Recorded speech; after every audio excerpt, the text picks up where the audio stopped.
Hello, everyone. My name is Diaz-Orozco, and then I am the Community Engagement Assistant at OLLAS. Thank you for joining us for Quarantining with OLLAS. The topic of today's video is going to be about social work and Latinos, which we will be talking about with Dr. Teresa Barron, which is joining us today. Dr. Teresa Barron, would you like to introduce yourself? Sure, Anna. Thank you so much for inviting me in Quarantining with OLLAS. I think it's wonderful to get the information out about what we need to know, especially with regard to students that are interested in social work education. I'm Teresa Barron-McKeagney. I've been here at the university since, actually, I really shouldn't say, but it's like August of 1989. And so come this August of 2020, it'll be 31 years that I've been at UNO.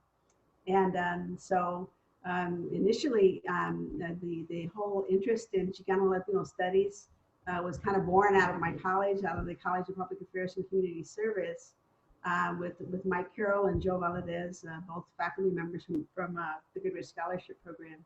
And then it kind of morphed into something bigger, and that's when Dr. Guea came and took over and did a wonderful job with OLLAS. And so I've been with it since its initial, since it started, and thinking about education again for people who are interested in Latinos and interested in just education with regard to what we're doing in our communities. And so yeah, it was cool just to be able to come together and to see what we could provide the university in terms of things related to Latino issues. So I've been just grateful to be involved for so many years. Thank you so much. That sounds great, knowing a little bit more of the history of OLLAS and all of that. So actually the following questions were asked by current students pursuing or those thinking about pursuing social work. So just to begin, what would you say social work entails? Social work is so diverse. I mean, there are so many avenues for people who are interested in social work to really engage. Like some students have been really, really interested in child welfare issues. And so they want to work for perhaps a state of Nebraska or so for some of the nonprofits that really deal with children and families and youth. Other students have been interested in medical social work. And so they want to work with hospitals. They want to work with organizations that deal with healthcare issues. When I was director of the School of Social Work, really promoted having students in the high schools as social workers. Before, I was the director, we were having a very difficult time getting into the Omaha public schools. And so now, our students are practicing professionals in the high schools and the junior highs and elementaries. And so I think that that's really, really important to be school social workers. And so, and also, students sometimes prefer to go into clinical areas. And so that means they want to maybe work as therapists, clinical therapists who have their license to practice clinical therapy with families and children and adults. Another big area is for students that want to work with older adults. And so our School of Social Work really united with our Department of Gerontology in our college, CPACS, to basically help students kind of get into that arena. And so social workers also take a look at policy. And so there are students that I have in the past that have gone on to Washington, D.C. to work in think tanks and to basically be policy advocates and to try to look at systems that need to change, especially like right now with what's happening in our country. We really do need to look at those structural implications of the policies and the procedures and practices that we employ. And so social work can be all over the place. So you can do anything, I think, with a degree in social work. Yeah, so you mentioned how diverse social work is. So does that also apply to the students that you see in social work, those pursuing social work? It's getting better. And so what I've seen over the past several years are many more Latino students in particular getting involved in social work. And I'm so happy to see that. And so when I have a chance and opportunity to teach for the School of Social Work, I see more and more Latino students. And so I think it's good for them, to see someone who's also Latino behind the podium.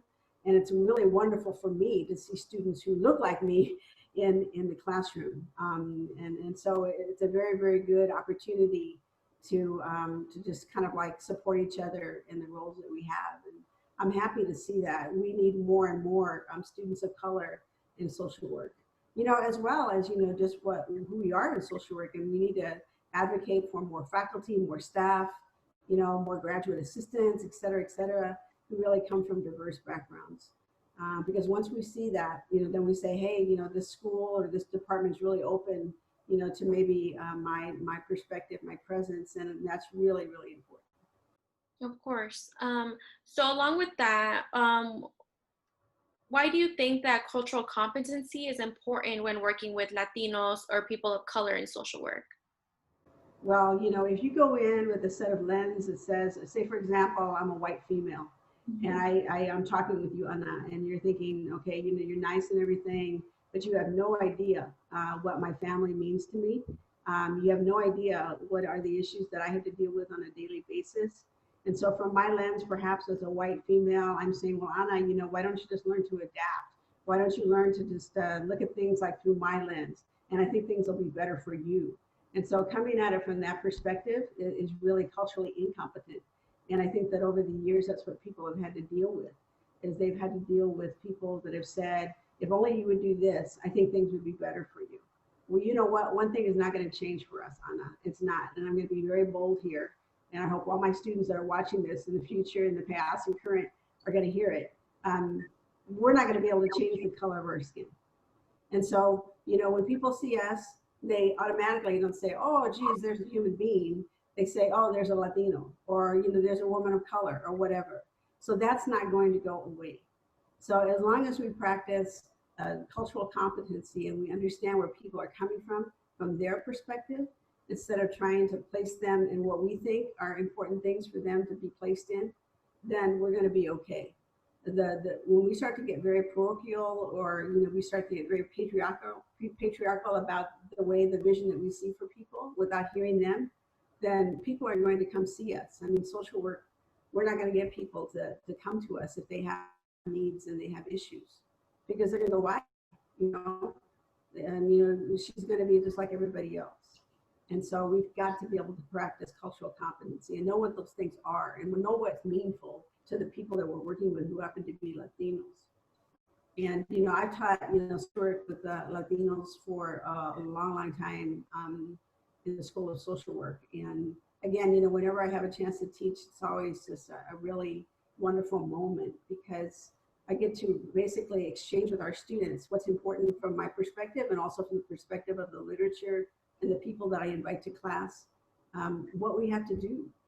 And so students' eyes are open, and even our students who are Latinos feel a sense of pride, I think, knowing that we have such things to offer, such as, the family, in terms of the strength that we have, the love that we have for our families, our communities, why it's so important to us. The issues around, how we engage ourselves in our do to basically reflect those issues and to help our students understand. Yeah, of course. That brings me to my next question. So what would you say are the key elements social workers need to understand when working with Latinos? Again, we talk about several things. We talk about social networks. And so there's a book basically by a gentleman who's a professor out at Boston University, actually Boston College. His name is Melvin Delgado. And he talked about, the assets that we bring as Latinos. And so he takes a look at the structural elements of family.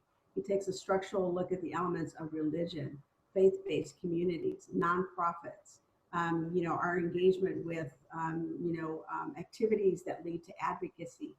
And so, those are things that are not going to go away. And he also talks about the importance of understanding acculturation and understanding, aspects of assimilation. And so when I talk to my students about the levels of acculturation, it doesn't mean that we want to be more like people who are not Latino. Okay, we want to basically acculturate to society that understands and respects the communities that we come from, the families that we come from. One of the things I always teach my students the very first day in class is that, I was raised by very traditional Mexican parents, and my mother would always talk about respect. And, you know, she'd always say, you know, sometimes, gente no tiene vergüenza, you know, and it would always be, you know, some people just don't have any shame. And it wasn't shame like, you know, I need to be guilty of something. It means that they don't have any respect, you know, respect for others, respect for their elders, respect for the community. And so I always say that when my son was little, he was a tiny little kid. He was only like maybe 6 years old. He'd listen to this all the time, the narrative about having respect. And one day I was talking to him, and he was talking to me, and I wasn't listening very well. And he put his little hand on his hip and he said, "I get no respect. I get no respect." And it reminded me, you know, how those messages about who we are as a people just are embedded in our brains. We can't lose that. And that's the strength of who we are. That's the strength of our culture. Is, you know, we have respect, we have love for one another, we have integrity, we have dignity, and we're not going to lose those traits. And even in the research, in terms of acculturation research, it talks about how even through levels of acculturation with people coming here and staying here, after 3 or 4 generations, those values that we inherited from our ancestors are as strong as ever. They don't change. And so, you know, we can't basically, you know, say we're going to just not be who we are, you know, because those are the things that have led us to this place. And so whenever, you know, I feel disrespected, it feels very, very cruel to me, because that's what I was raised on, is having respect. So I say to my students, you know, I'd love it if you like me, but if you don't like me, that's one thing. But if you don't respect me, I said, that's really going to hurt me. And so, you know, I try to instill in them what the values are from our culture. Of course, of course. So you actually teach social work with Latinos. So what do you think OLLAS could do in order for the School of Social Work to offer more courses focused on Latinos? Just, you know, have a conversation with our leadership, you know, continue to do that. And to say, you know, what is it that you currently have in the curriculum that you feel really kind of drives, you know, the cultural competency, especially with regard to one of the largest growing groups on our campus and in the country. And so what are we doing to prepare for that? I was lucky enough to do a sabbatical down at Our Lady of the Lake at the University of San Antonio. It was wonderful experience for a whole year. But what they did was they offered basically a degree in social work that was also geared towards Spanish-speaking families. And so, you know, that meant that after you got out, that you would basically be trained and ready to engage with Spanish-speaking families with your BSW or your MSW degree. And so it was very focused on that. And so I think that, you know, that's something that we can continue to maybe impress upon the School of Social Work is, you know, can we have like, you know, maybe a graduate certificate or something where, you know, students take classes that are approved by OLLAS, and then they're also in the School of Social Work, and then have like a minor or something that's related to that. And I think that that would encourage a lot of our students to basically look at that and say, you know, geez, I'd maybe like to be in social work. But I also think it also impresses upon social work the necessity to basically open their arms to this population that's coming in and that's been at the university, but I think it's going to explode over the next 10 years. Of It's going to course. attract even more people. So, and do as much as you can to get out into the community. I mean, you know, one thing that I attempted to do while I was director was to gather some funds to go down to South High to teach basically students at South High about social work. And so I thought that, you know, that would basically open the door for students who are really interested in understanding social work better and knowing social work. And so we were ready to go, you know, with that, you know, program. And then the funding kind of fell through, but I think it's still a very good idea to try to reach out to as many of the schools as possible so that students understand, especially those from our community that really want to be in social work. So lastly, what advice would you give to students who are thinking about going into social work? I'd say come talk to me. Even though I'm not director anymore, I'm the associate dean for the college. You know, I was the director for 10 years, but I was a faculty member since 1989. And so, you know, please, you know, come talk to me, you know, tell me about your goals. Talk to me about your aspirations and what it is that you'd like to do. And I'm there for you. And also, I'll help you, get in touch with people in social work that I think may be really able to help you as well. But I always say to my students, please, come and talk to me. Like, again, I just taught last fall, and it was wonderful because the majority of my students were Latinos, and the majority of the students that came were not necessarily social work students. They were from you. They were from OLLAS. They were from arts and sciences. They were from business, and so you guys are doing an incredible job of helping us to get the word out. And so even those students who are not social work majors want to check in with me every few weeks and tell me what they're doing, tell me how they're succeeding. And I think it's wonderful because that's what it's all about. It's about engagement, and it's about having a mentor. It's about having a role model that you feel you can tap into when you need that support. So I'm very pleased to be able to do that. Thank you so much. That is actually all the time we have for questions today. But if you guys have any more questions, feel free to reach out to OLLAS, to Dr. Barone. We will list her contact information in our description. But Dr. Barone, do you have anything else you want to mention? No, just again, right now in this time, we're dealing with incredible crises in the country, but it isn't something that just happened 2 weeks ago. It's something that's been going on for generations. And so we really need to be advocates. If you're interested in social work, you're interested in social change, then just know, that you're being pulled by a society into a situation where we have to find solutions. We have to make sure that everyone feels treated correctly in this society because everybody contributes to this society. And it shouldn't be because of the color of our skin that we're not included in society. And so, please just understand this is your moment in time. And someone on the news last night just said, this is the generation that's going to help commit to social change. And they meant all these young people. So that's what I would encourage our students to think about. Is if you want to get into this, if you want to go into social work, then please come talk to me.